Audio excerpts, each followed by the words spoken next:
قبل كل شيء أحييكم بتحية الإسلام وهي السلام عليكم ورحمة الله وبركاته. كما لا يخفى على أحد أن التاريخ 18 من ديسمبر تاريخ مهم بالنسبة للغة العربية، وتقام في هذا التاريخ من كل عام احتفالات باليوم العالمي للغة العربية، وهو اليوم الذي قررت الأمم المتحدة فيه اللغة العربية لغة رسمية. فوددنا أن نقدم بعض الرسائل القصيرة بمناسبة هذا اليوم العالمي للغة العربية. هيا بنا معي. وفي هذا اليوم الرائع الذي نحتفل فيه للغة العربية، يسرني أن أعبر عن فخري واعتزازي بلغتنا الجميلة. إنها لغة القرآن الكريم وتحمل معاني عميقة من الروحانية والأخلاق.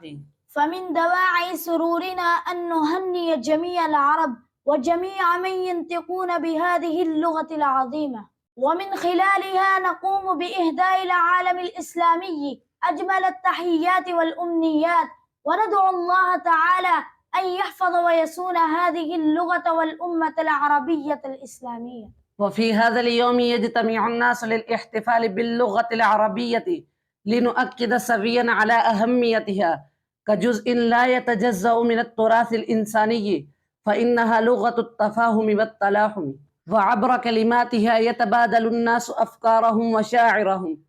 كل عام ولغتنا بخير، وكل عام وأنتم بخير في هذا اليوم المميز.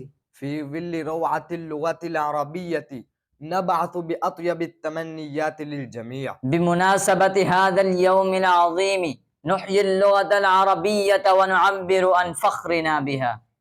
بفخر واعتزاز نرفع راية اللغة العربية في سماء الثقافة الإسلامية.